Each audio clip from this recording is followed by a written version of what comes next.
These dudes globally are having a hard time finding women that just want to sign up to cook, clean, and be a bang maid for them.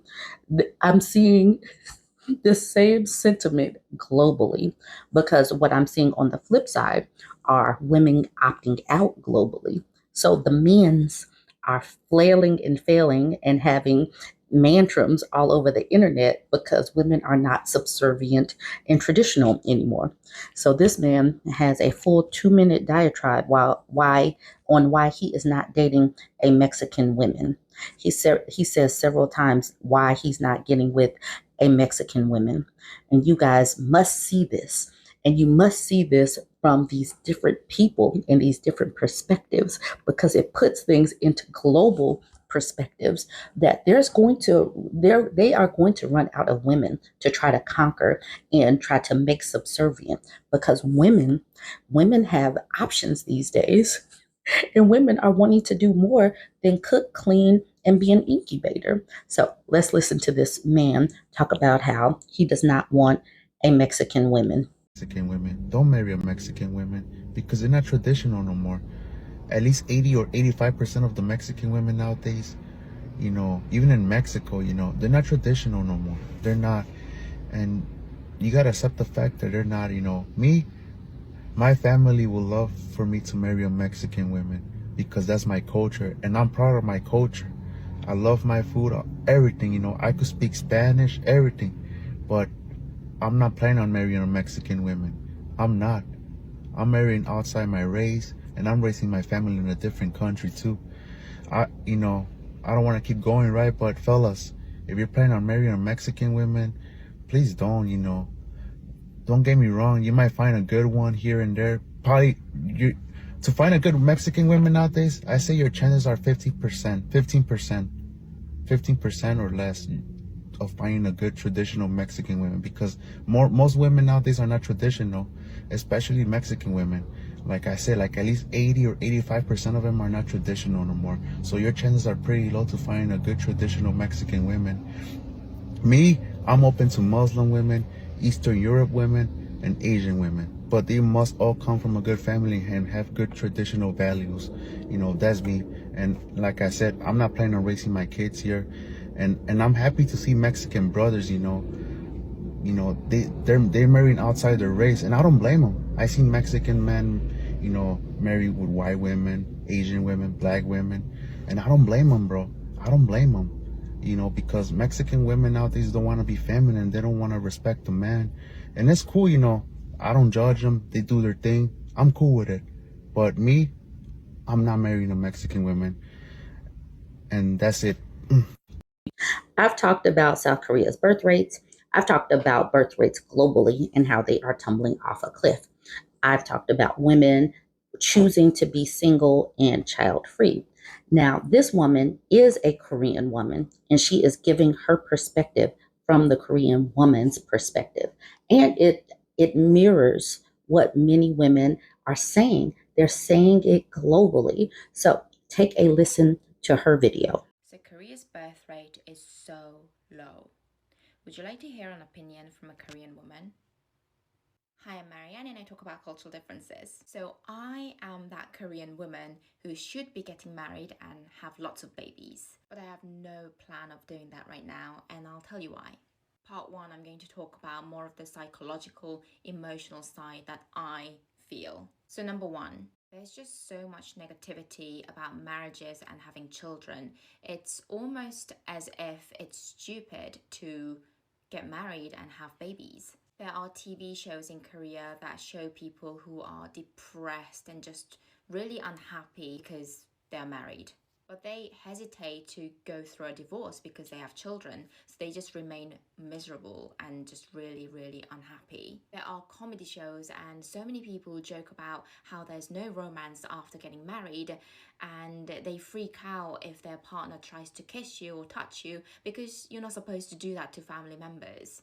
And they're always joking and looking for opportunities to stay away from their partners. Finally, there are programs that show kids out of control, constantly causing issues, and the mother is crying her eyes out, and the husband sitting next to her is just sighing heavily. Now, who would be in that situation? I don't. And I'm pretty sure they didn't volunteer to be in that situation either. Number two, followed by that, there are well-known Korean expressions like 무자식이 상팔자다, which means being childless is a blessing. 다시 키워봐야 아무 소용없다, which means it's pointless to raise a child because you'll be disappointed. 결혼은 미친 짓이다. The idea of marriage is crazy. And on top of that, when you have a conversation with a married couple who have been married for a long time, they often don't recommend you get married, especially women. So I asked some Korean women two questions. If you could go back in time, one, would you get married again? And two, would you have a child again? And I asked them with a serious tone because I didn't want them to joke about it. And I was quite surprised by their answers. So they said, having a child is definitely an experience worth going through. So they would have a child, but not marriage, or with a different man. But I don't know whether that was a joke or not. In reality, their answers are so unrealistic because, like I said, in Korea, if you have a baby without being married or without a husband, you'll be judged so much. Which is why couples and celebrities would rush into marriages when they find out that they're having a baby. And number three, during daily conversations and interactions I have with people, especially married women, they often talk about how stressed they are because of their husbands, the children, or their in-laws. And it almost becomes like a competition, whose is worse. And they tell us single ladies that we are lucky to be single and that if we can be financially independent, it's better to stay single.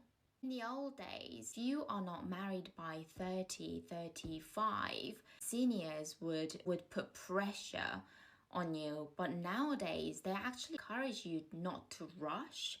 And especially mothers and grandmothers, they say, if you don't find the right man, don't bother getting married to them. It's not worth it. You know, it's very different from the old times, I think. Especially women in the 90s. I'm a 90s baby.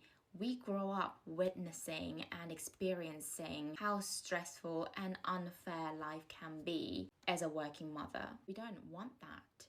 Now, I'm sure there are many, many happy marriages, but listening to all these stories and being surrounded by all this negativity about marriages and having children, and like I said, none of them would have signed up for that.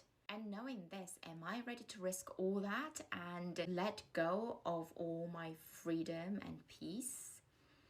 I don't know. Maybe if I meet the love of my life, which is another issue. But I'm sure these people married the love of their lives too, you know?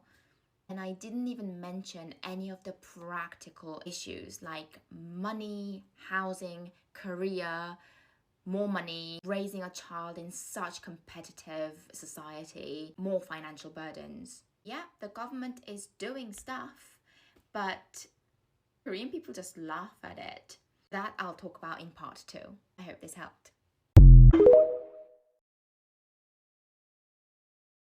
I also love looking at the comments. The comments tell the story. It's not just one kind of woman who's saying these things. It's women globally. I don't know.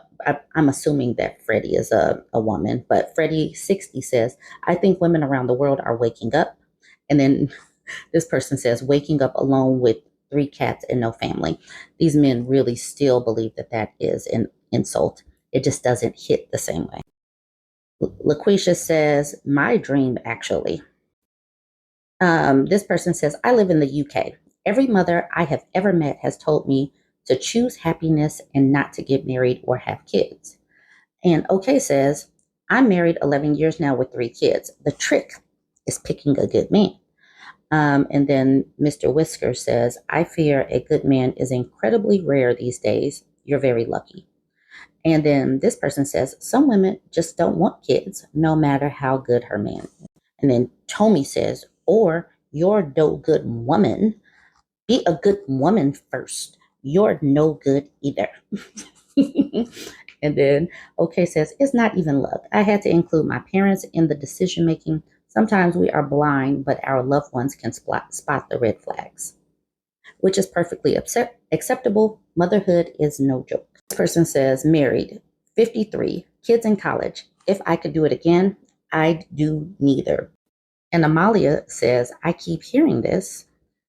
Women across the board are saying these things, and they're saying it on social media so that younger women are hearing these things. That's the reason why these men coming in and calling folks cat ladies and saying get a pet and die alone are not hitting as hard as they think they are. This person says, this made me realize my mom never tried to urge us to get married because she wasn't happy in her marriage and didn't want us to suffer and want to.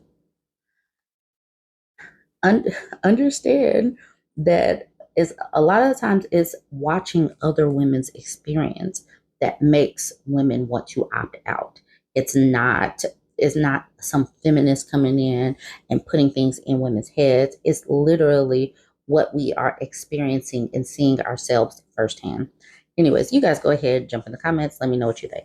Whoever this person is, I'm guessing a Christo-fascist or some kind of conservative person.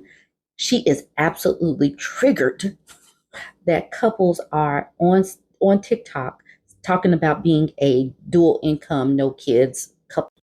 She is really triggered, and she goes into a little spiel. She's very aggressive, and it's just like, why are people so triggered with what other couples are doing or saying on TikTok or doing with their lives?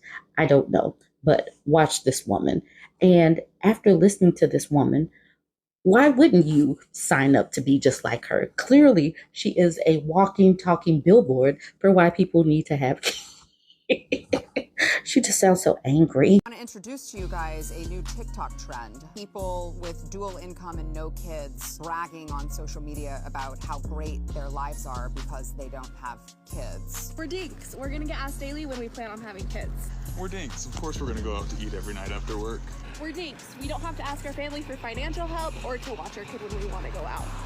We're dinks. We're gonna go to Costco and buy all the snacks in bulk that we want. We know. We're dinks. We have disposable income to spend on whatever we would like and don't have to spend on a kid. We're dinks. I'm gonna go to every football game and play 18 holes whenever I want. You're not lasting 18 We're holes, dinks. buddy. We're gonna get asked to every single family event what we're doing with our life. Okay, if homeboy laid off the Costco snacks, he might be able to finally get a look at his dink, because I'm thinking maybe it's been a while. If you don't want kids, that's fine. I understand. I'm not here to judge your personal decision. I certainly wouldn't want people to have kids if they think they hate kids. That would not be a great situation. To brag about not having kids so you can stuff your fat ass face with snacks and go out to eat all the time is like so incredibly pathetic. Imagine using the term dink to identify with and like thinking that it doesn't sound stupid. I'm a dink.